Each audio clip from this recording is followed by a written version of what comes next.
Hello, everyone. Welcome to the Culture and Belonging Strategies Network. We're doing an educational series, and our guest speaker today is Bernadette Smith.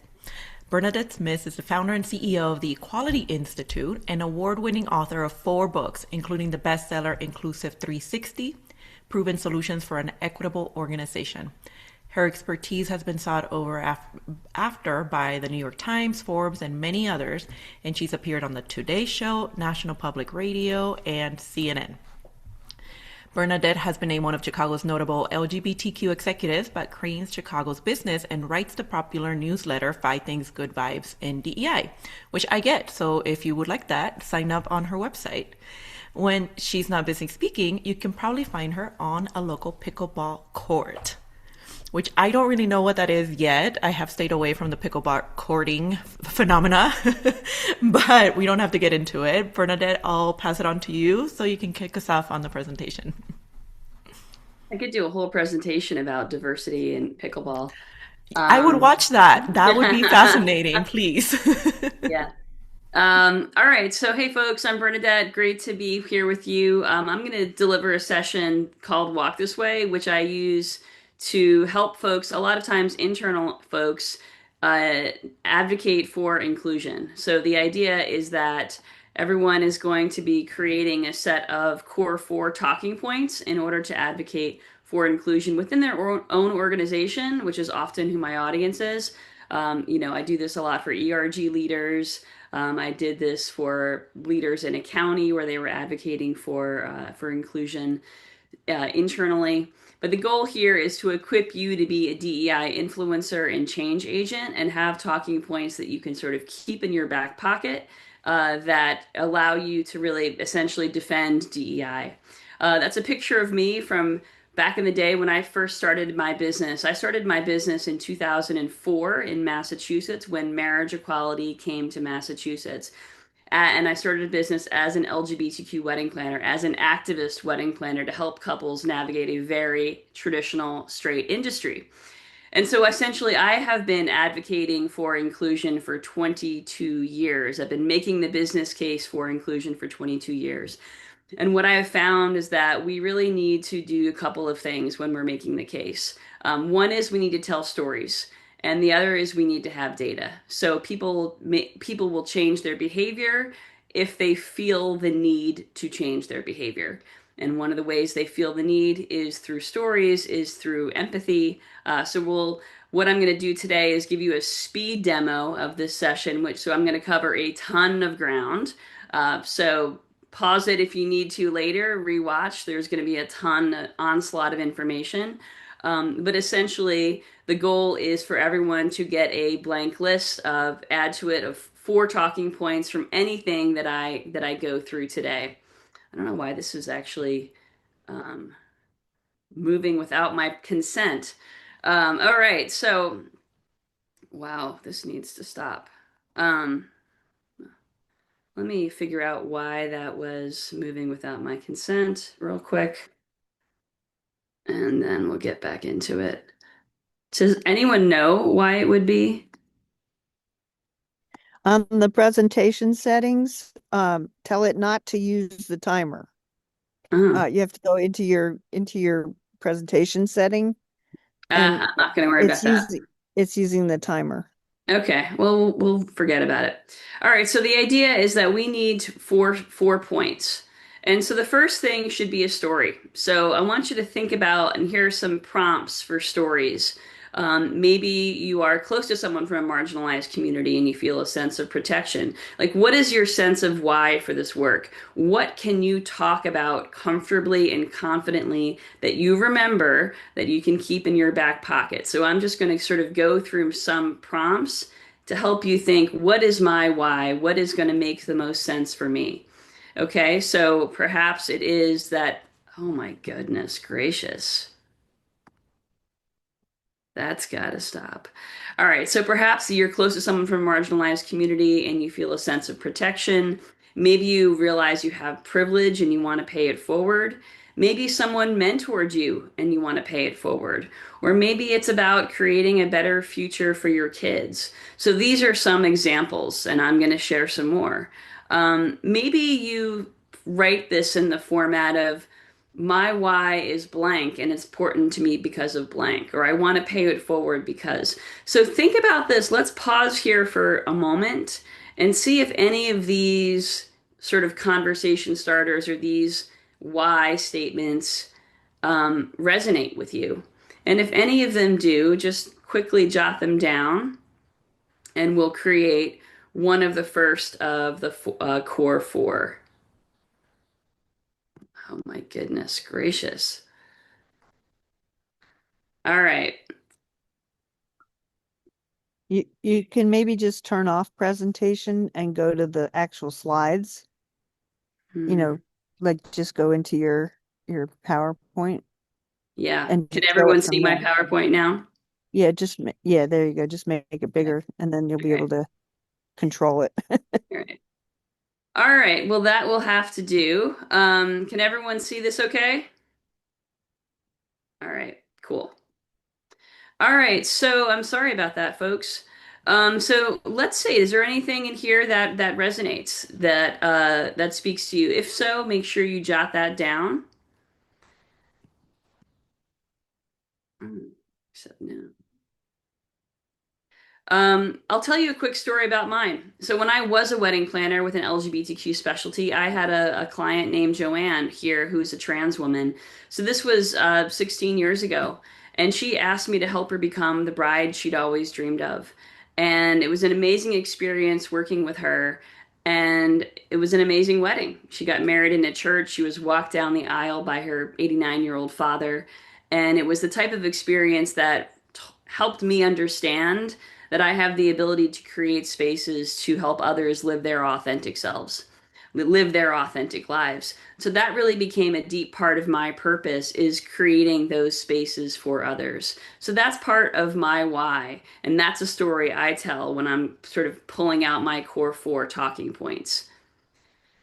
Here are some other core four. Maybe you have some stories from work that you can potentially use. Maybe you have a moment that significantly influenced your understanding and commitment to DEI. So this would be the second point in your core four. Not a personal why, but something maybe that happened at work. Do you have maybe a challenge you faced related to DEI? Maybe a time you witnessed or demonstrated inclusive leadership and had an amazing impact. Maybe you have a story at work of someone who inspired you in the realm of DEI, and you can share why and how they influence you. Or you can describe a specific initiative or project. So the second point of the core four is a work story. So let's just pause here for a second and see if there's anything here that you can use as your core four, as the second one. And remember, these are things that you can easily remember. So don't make it too hard on yourself. But if something that you can easily remember to help you, again, have these in your back pocket.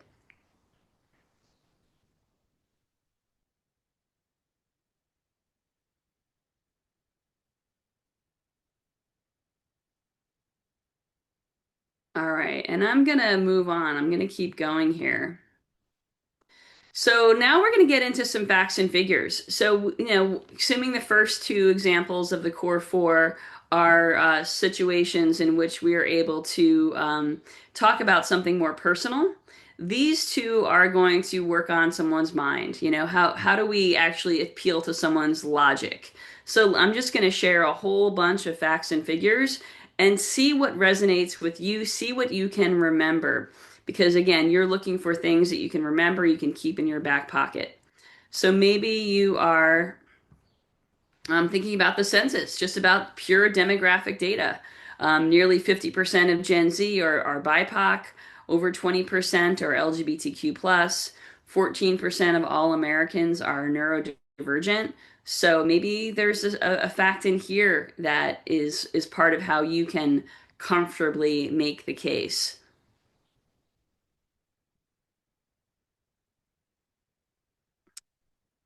Maybe it's because, you know, inclusion makes for a more attractive employer. So again, I'm just going to keep going through these pretty quickly, and all of these are just sort of facts and figures, and I can share a direct link to some of these as well. Maybe it's about a strong sense of belonging among employees can result in lower turnover and increase in job performance. So maybe it's about that. It's about just being a more attractive employer. Or maybe it's about making better decisions. Um, all male teams beat individuals 60% of the time, but teams that had diverse genders, geography, and age made better decisions than an individual 87% of the time. So maybe it's about better decision making or understanding the needs of your target market if you are in sort of an industry that's capturing new markets, right? These are this data 70% more likely to capture the new market uh, for diverse teams. So again, some facts and figures. So one of these or something else that's a data point that you can remember would be the number 3 on your core 4. And then maybe look at some data that's within your own organization.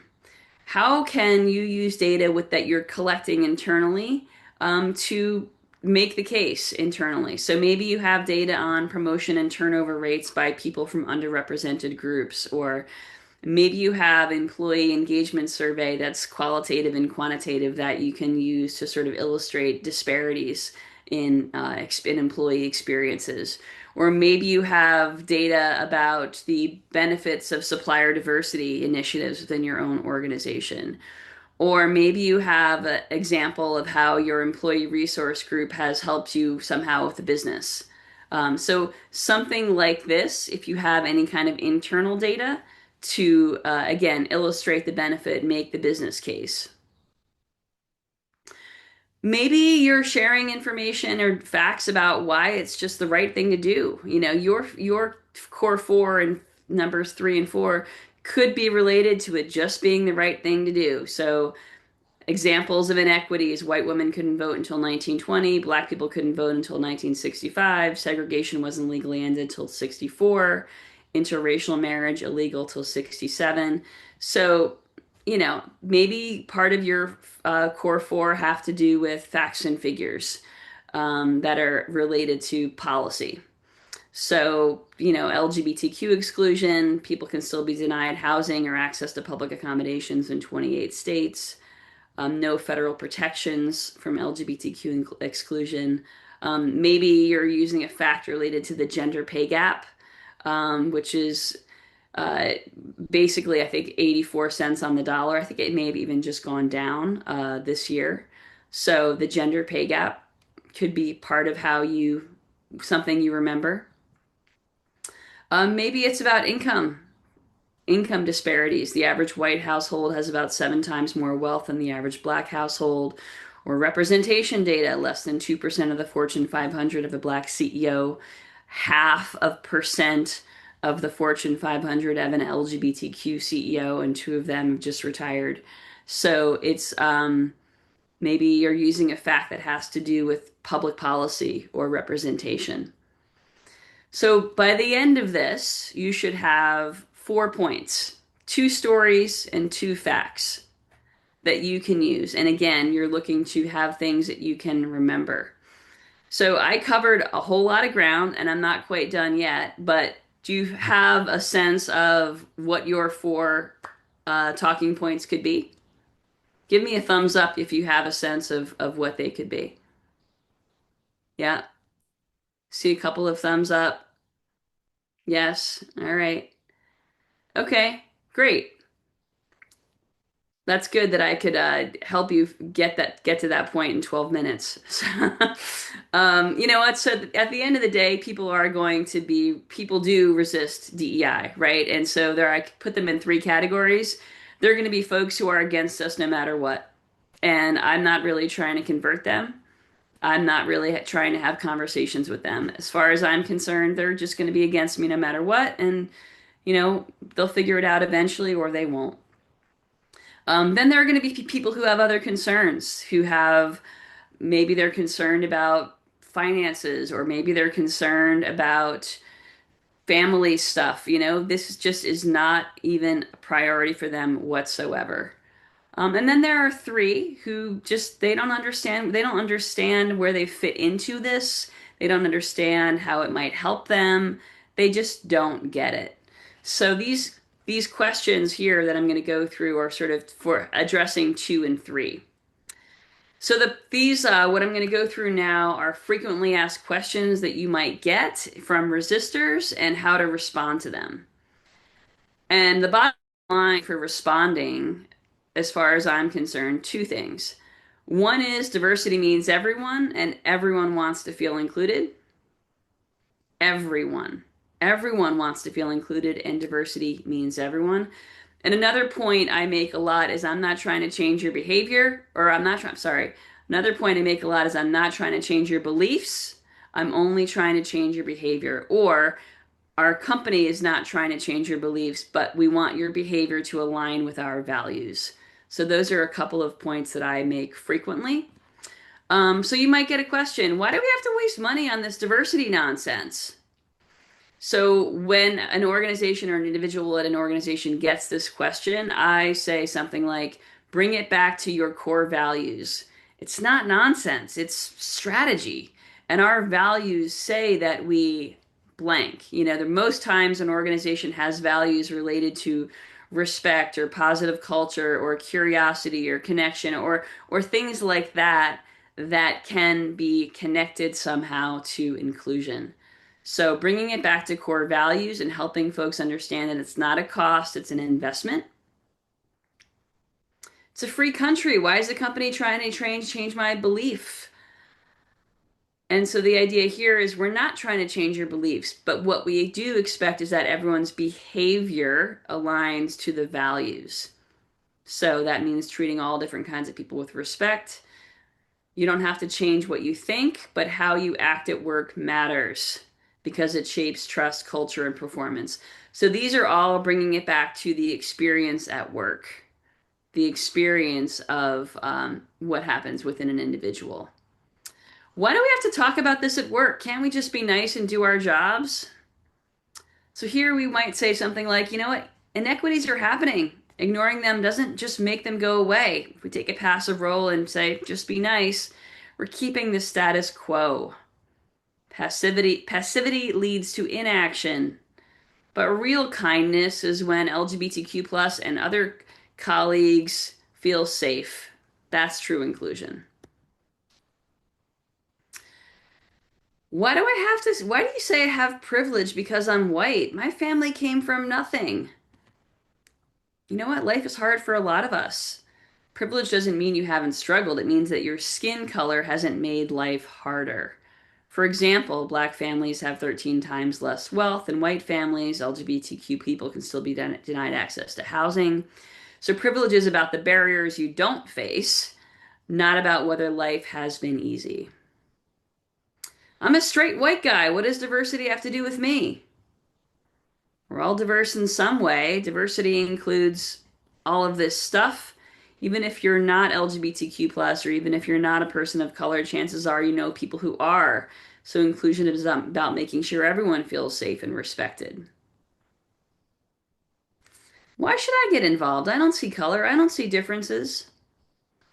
A lot of people saying that, I don't see color, I don't care who someone loves is ideal, but differences are real and they're part of our own unique lived experiences. And they help us see someone as an individual, which helps us achieve all of our goals. Doesn't DEI mean we're going to have more unqualified people in jobs? No. At the end of the day, we have a business to run. That means we want to hire the most qualified person. Unqualified candidates will never be shown preference. Isn't DEI anti-white? No, diversity means everyone. So, again, you're sort of getting the point here. Why isn't there a White History Month, a Straight Pride Month? Every month except February is essentially Straight History Month. Just about everywhere you look, straight history is being celebrated or talked about. Why should I share my pronoun? We respect everyone here. Therefore, we call everyone by the name they go by and the pronouns they use. Or maybe you say something like, you know what, trans people in my life have asked me to do this to show that I'm an ally. Or maybe you say referring people to people with pronouns is actually useful to me, so I don't have to keep repeating their name every time I refer to them. Or, sharing pronouns is optional. You don't have to do it, and I can do it if I want to. All right, so that's it. That is the speed version of Walk This Way, and I can put up any of those slides again if you're looking for the facts, and I can also get you the link. But essentially, that's how you come up with your core four. Is stories and data. And then when you're talking about, those frequently asked questions, bring it back to values, bring it back to behavior, and bring it back to diversity means everyone and everyone wants to feel included. So that's it. Any questions?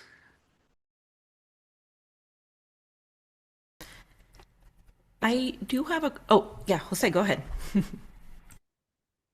Oh, please, Lucy, go ahead. I noticed, thank you, Jose. I noticed, Bernadette, in the presentation, you mentioned about how there's always going to be resistance. Have you ever had like situations in when you're delivering this kind of presentation and someone does resist against the facts or the stories, or they pull something from this presentation and challenge it in some way? Because as I was thinking about it, it's presented in such a way where we're assuming that everyone in the room is an ally, which I think is really effective because even the dissenters can then feel like they're being, taken along with the herd, so to speak. But I wanted to hear your thoughts on that. Like, has that happened and how you've handled it? I haven't had that experience because it's never been mandatory. So the people who have opted in to attend have chosen to do so because they want to be able to influence change. So I've never been in a situation in which there was someone there who was really sort of like questioning the premise, essentially. That makes sense. Thank you. Jose, go ahead. Yeah, thank you very much, Bernadette. So inspiring, your presentation. So practical and so easy to follow, because sometimes the topic is quite complex. But I would like to shift, my passion for children and all the work that I'm doing, and I have found children as role models in diversity and inclusion to follow. It's a double challenge because they have a wonderful way to, in a very practical way, create diversity and inclusion where everyone very naturally and organically is welcome, no matter anything, just play. Play is the universal way to include everyone in the game, in the play. So it's quite interesting to compare the diversity and inclusion model of the adults with the diversity and inclusion and equity model of the children that they practice by playing and observing and deep listening. And what I want is ask you if you have some experience related with diversity, inclusion, and equity and children in organizations, and if you think that, because I have so many stories, you mentioned stories that I live with them, that are stories that challenge the power structure of an organization like a museum or a library or a gallery. With a one single question, for example, that a child can ask the director of the museum, asking why the king is naked, and everything like fall down in 1 second. And it's so interesting how they have this capacity to question a power structure that is founded in exclusion and invisibilization, starting by them. So it's quite Yeah, I will interesting, this say. correlation. Yeah, I will say I've never had that experience with children. My clients have never been those types of organizations. I've never had in children involved in my work at all in any capacity. But it sounds like you have great stories. So I would think about how you can use maybe just take two stories, right, and have them in your back pocket, and figure out, how do I make these stories fast and impactful, right? So you can remember them and make the point, and it can be incredibly effective. Any other questions?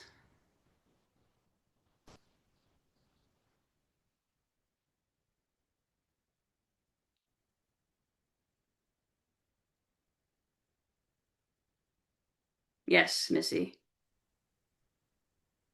So, um, if I sometimes encounter folks that are open and willing to engage in DEI work, but um, a story doesn't occur to them. Is there any way that do you have any tips or techniques for leading people to think about their stories? Yeah, the first few slides, thinking about those types of questions. So going back to that, what are some experiences you've seen? What are some experiences you had as a child? Like what was your experience of race as a child, or witnessing race? Or was there ever a time in which you felt different or like an outsider? Those types of questions that can be sort of reflective of maybe their childhood or the stories they were taught. Is there someone in your life who you have experienced witnessing, or who you have witnessed experiencing discrimination or being treated poorly by others? Do you have anyone in your family who has, is neurotypical or neurodivergent, or comes from a background that's different, has different abilities than you? So those types of things. What have you witnessed?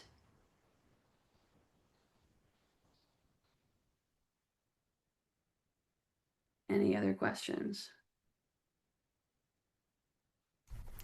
I do have a more personal question. So I did my PhD on diversity management, and so I interviewed tons of, dozens of diversity practitioners. And this concept of paying it forward always came up with every single person. So I was like so excited when I saw it on your presentation. So I wanted to ask, what, if you don't mind sharing, what is that moment for you where you felt like this is the field I really want to go to because I'm paying it forward in some way? Oh, wow. I've been an entrepreneur since I was 27 years old. So and it took me, even a very long time, even though I was doing a lot of LGBTQ work and I was a wedding planner for 14 of those years. Um, it took me a long time to really understand the concept of privilege and what I had, the unearned advantages that I had. It just wasn't even something on my radar. And I I would say in 2020, during the racial justice uprisings, in which I was really doing a lot of self-reflection on what is my role in this space, how can my voice make an impact? It was really, that type of reflection work, and sort of reflecting on the fact that I have just, on all my unearned advantages, on the ways that I took my privilege for granted. And so there became kind of a renewed commitment then, or maybe like a first big commitment then, that was sort of deeper than anything else, because it felt like a really strong sense of responsibility, if that makes sense. It does. Thank you so much. Um, so, does anyone have any last questions? No? Well, thank you so much, Bernadette. This was really great. I really loved listening to it. And I think the tools are really, really helpful. So I know that we have a recording, but if you have like any like handout or something like that that we could share, that I'm sure people would find that useful too. Yeah, I'll get the link. Thank you. All right, so I will stop the recording now.